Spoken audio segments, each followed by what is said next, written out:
وہ شہر محبت جہاں مصطفیٰ۔ نحمدہ و نصلی علی رسولہ الکریم۔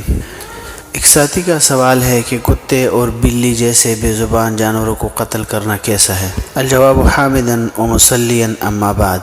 شریعت کی روح سے صرف موذی جانوروں کو جبکہ وہ ایذا رساں ہوں مارنے کی اجازت ہے۔ اس کے علاوہ عام حالات میں ایسا جانور جو ایذا رساں نہ ہو تو ان کا مارنا یا کسی بھی طرح سے ستانا گناہ ہے۔ صورت مسئولہ میں اگر بلی اور کتا ضرر رساں نہیں ہے تو ان کو قتل کرنا یا کسی بھی طرح سے تکلیف دینا جائز نہیں ہے۔ لہٰذا اگر بلی ضرر رساں ہے اور اس سے چھٹکارے کی کوئی معقول صورت، مثال کے طور پر کہیں دور جنگل وغیرہ میں چھوڑ دینے، کوئی اور صورت نہ ہو تو اس کو ایسے طریقے سے قتل کرنا کہ تکلیف نہ ہو، مثلا گولی سے مارنا یا چھری سے ذبح کرنا جائز ہے۔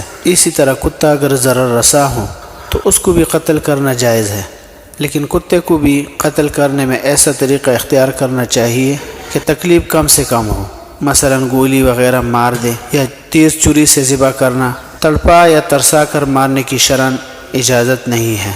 جیسے کہ شرح نووی علی صحیح مسلم، اس کے اندر ہے حدثنی عبداللہ بن محمد بن اسماء الزبعی قال حدثنا جویریۃ بن اسماء عن نافع عن عبد اللہ ان رسول اللہ صلی اللہ علیہ وآلہ وسلم قال عذبت امرأة فی ہرۃ سجنتها حتى ماتت فدخلت فيها النار لا هي اطعمتها وسقتها اذ حبستها ولا هي تركتها تأكل من خشاش الارض۔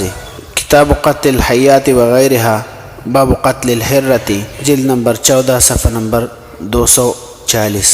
اسی طرح فتاوی شامی میں بھی ہے وجاز قتل ما یضر منها ككلب عقور وحرۃ، مسائل شتیٰ، جلد نمبر 30 صفحہ نمبر 752۔